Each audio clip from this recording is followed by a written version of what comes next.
ise Afganistan'dır. Afganistan çok uluslu bir ülke olup, toplam nüfusunun 12 milyondan fazlası Türk kökenli olup, çeşitli bölgelerde en çok eskiden Türkistan olarak bilinen Kuzey bölgesinde yaşamaktadır. 15 Temmuz 2016 gecesi medya aracılığıyla aldığımız üzücü habere göre FETÖ terör örgütüne bağlı asker ve sivil hainler tank ve tüfekleriyle caddelere inerek kamu kuruluşlarına, devlete bağlı medya kuruluşlarına, hatta Türk halkın yasal hükümetine ve Sayın Cumhurbaşkanı Recep Tayyip Erdoğan'a karşı darbe yapmaya kalkıştı. Ancak bu kalkışma halkın kahramanca mücadelesi sonucu kısa sürede dik bastırıldı.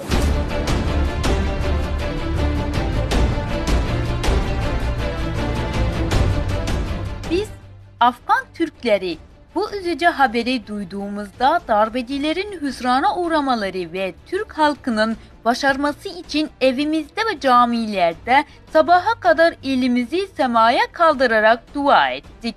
Bütün Türkler, Müslümanlar bugün sokaklara döküldük. Gönlümüz burada olsa, kendimiz burada olsa da kendimizi biz Ankara'da, İstanbul'da hissediyoruz. Biz destekliyoruz Tayyip Erdoğan'ın ve Türkiye Devleti'nin izindeyiz. Türkiye Devleti'nin ayağına batan bir diken İslam aleminin ayağına batmıştır. Bu dünya Türklerin ayağına batmıştır. Bunu dünya böyle bilmesi gerekir. Türkiye'nin arkasındayız. Sayın Türkiye Cumhurbaşkanı Recep Tayyip Erdoğan yalnız değildir.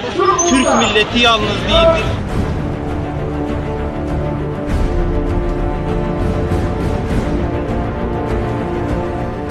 İstanbul'da darbe oldu diye bir arkadaş telefon açtı.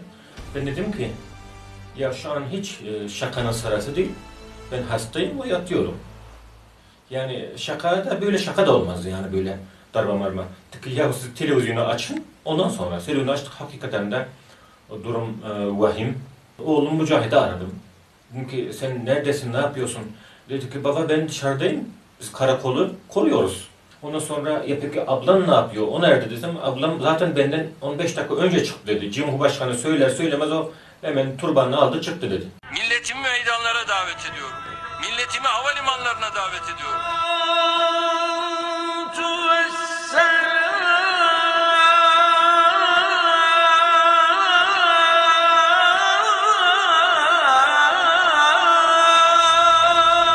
Selamünaleyküm. Cemiyet Türklerin, dünya yüzündeki Türklere ve hususan bilhusus Türkiye'deki Türklerimize, Türkiye'de şükür bu hayır geçti, Allah sakladı. Allah'dan Allah diyenler bilen, Mahmud'a bir şekilde bir oturan yerde görüp beğendik, elimizden gelen böyle bilirim. Beydaki Türkmenleri balon ettik. Son birden çağıp vardım televizyonu çalan dedim, bir yerde bir kızıl aşaralı televizyonu açarken Türkmen. Şunda Abdullah'ın, Erdoğan özü geplab otururken. Şunda bir kısan şehit geldi Abdullah, o Abdullah'm dedi. Şunu yanımadı. Son izinden aydı gözünden yaş gidip dur. Hemen dedim Abdullah'ımız benim Abdullah'ım hemen dedi şoförler benim ağırlak koyuverdim.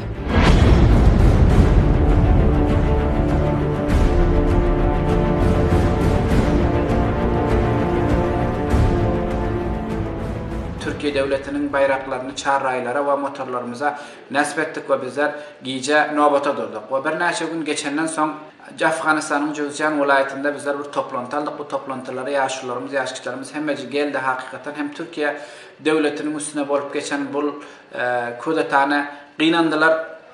Türkiye halkı bir gezek sabit etti. Dünya yüzüne hakikaten hem demokrasini temsil ettiler. Tasadüfen haberde şimdi bir haber geldi ki Türkiye'de şimdi bir kudeta oldu. Haberlerde gördük. Bunu hele bizler cavanlar ben ciğerkum olduk. Birden şoğu akşam bizler Türk bayrağını alıp sergilerin üstüne çıktık. Bir Türk'ünün ki canı ağrıysa belki bizim hem böyle yüreğimiz dert ediyor. Biz hem Türk manası, biz Türkiye'ne gözümüzden bigane deyip hiç bunu bilemiz yok. Türkiye bizim yine vatanımız.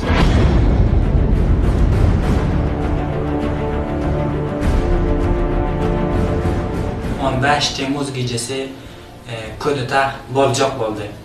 Yani onu gören zaman biz katı inandık. Yani böyle fikir hiç fikirlerimize gelmedi. Gayretin hem Afganistan Türkmenlerinin hiçbir fikrimde yoktu ki Türkiye hükümetine böyle bir kudeta bolar deyip gerçi bolmadı hem. Ertir saat kançalardaki gördük.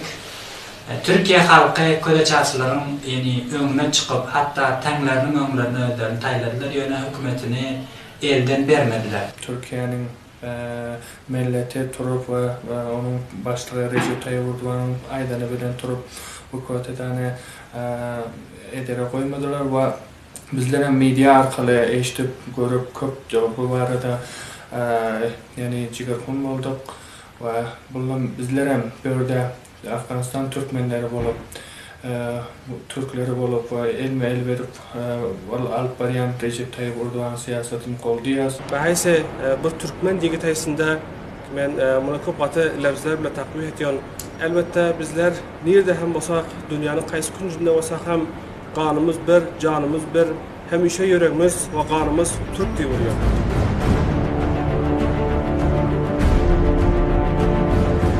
Dergahinden duam kudretli Subhan, şehitlerimiz afu eyle ya Rabbim. Düşmanın kolunda koyma hiç zaman, kullarına azat sakla ya Rabbim. Toprak qorip berdi şirin canını, mülkün qorip döktü kızıl kanını, hatarlardan saklap hanemanını, şehitlerimiz hoşal eyle ya Rabbim.